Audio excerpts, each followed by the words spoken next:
শেক্সপিয়ারের লেখা sonnet number 18 shall I compare thee to a summer's day. আজকে এই পড়াটি আমরা বিস্তারিতভাবে আলোচনা করব। পড়াটি পশ্চিমবঙ্গ উচ্চ মাধ্যমিক পর্ষদের একটি কবিতা। William Shakespeare was born in 1564, 1564-তে তাঁর জন্ম, and died in 1616, 1616-তে তার পরলোক গমন। was a famous English poet and dramatist the 16th century. 16 শতকের একজন বিখ্যাত ইংরেজ কবি এবং নাট্যকার। He wrote sonnets, tragedies, comedies and historical plays. তিনি লিখেছেন চতুর্দশপদী কবিতা, ট্র্যাজেডি নাটক, কমেডি নাটক এবং হিস্টোরিক্যাল নাটক। Some of his noted works, তার কিছু বিখ্যাত কাজগুলির মধ্যে রয়েছে আর Macbeth, midsummer, night's dream, Venus and Adonis. Shakespeare wrote 154 sonnets. Shakespeare লিখেছেন 154টি চতুর্দশপদী কবিতা। Shakespearean sonnet has 14 lines. শেক্সপিয়ারের লেখা সনেটগুলির রয়েছে 14টি করে লাইন। Ending in a rhymed couplet, যেটি শেষ হয়ে থাকে সাধারণত অন্তমিলযুক্ত যুগল লাইনের দ্বারা, অর্থাৎ দুটি লাইন শেষে থাকে যারা অন্তমিলযুক্ত ছন্দে। ইন দিস পোয়েম, এই কবিতায় শেক্সপিয়ার এনকোয়ার্স, শেক্সপিয়ার জিজ্ঞাসা করে থাকে ইন্টু দ্য থিম, বিষয়বস্তুতে, of the destruction wrought by time and the eternal quality of art which transcend the ravages of time. এই কবিতায় শেক্সপিয়ার দেখান যে সময় সব কিছুকে ধ্বংস করে দেয়, কিন্তু চিরন্তন গুণমানযুক্ত শিল্প সময়কেও ছাপিয়ে যায়। প্রসঙ্গত উল্লেখ্য, shall I compare thee to a summer's day কবিতায় কবি উইলিয়াম শেক্সপিয়ার তার কোনো এক বন্ধুর সৌন্দর্যকে চিরন্তন করে তুলতে চেয়েছেন। এবারে আমরা কবিতার লাইনগুলোই আসি। Shall I compare thee to a summer's day, জিজ্ঞাসা চিহ্ন রয়েছে। তো কবি তুলনা করতে চেয়েছেন তার বন্ধুর সৌন্দর্যকে একটা গ্রীষ্মের দিনের সাথে। সেই জন্য তিনি জিজ্ঞাসা করছেন, আমি কি তোমাকে গ্রীষ্মের একটি দিনের সাথে তুলনা করতে পারি?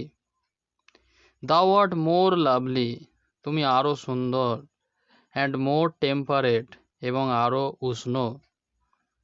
Rough winds do shake the darling buds of May, গ্রীষ্মের শুষ্ক বাতাসে মে মাসের ফুলের কুঁড়িগুলি ঝরে যায়। And summer's leaves hath all too short a date, এবং গ্রীষ্মের যে সময়কাল বা ব্যবধান তা খুবই অল্প দিনের, অল্প সময়ের। এখানে শেক্সপিয়ার গ্রীষ্মের সৌন্দর্যকে বিশ্লেষিত করে গ্রীষ্মের সৌন্দর্যের বিভিন্ন দোষ ত্রুটি তুলে ধরেছেন, যাতে করে কবিবন্ধুর সৌন্দর্য গ্রীষ্মের সৌন্দর্যকেও ছাপিয়ে যায়, এটি বোঝা যায়।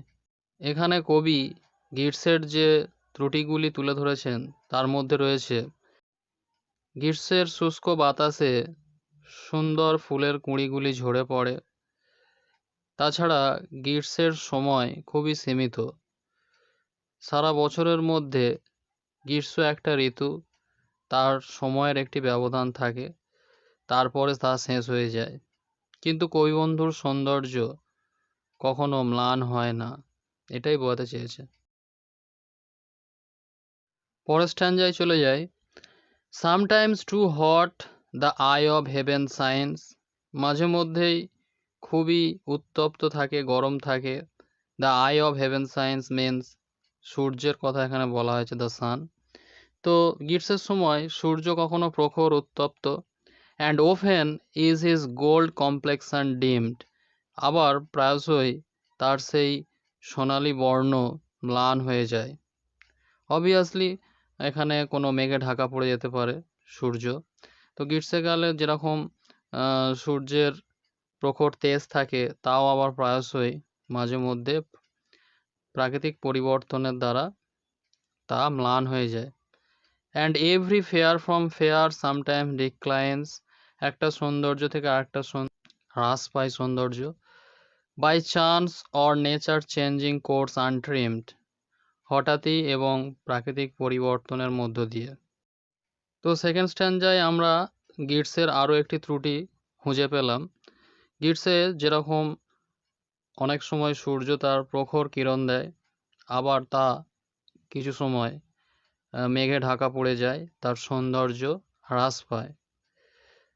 কবি এই তুলনার মধ্য দিয়ে তার বন্ধুকে তুলে ধরতে চেয়েছে। নেক্সট স্ট্যান্ডা দেখতে পাচ্ছি আমরা, but thy eternal summer shall not fade, কিন্তু তোমার সৌন্দর্য কখনো ম্লান হবে না।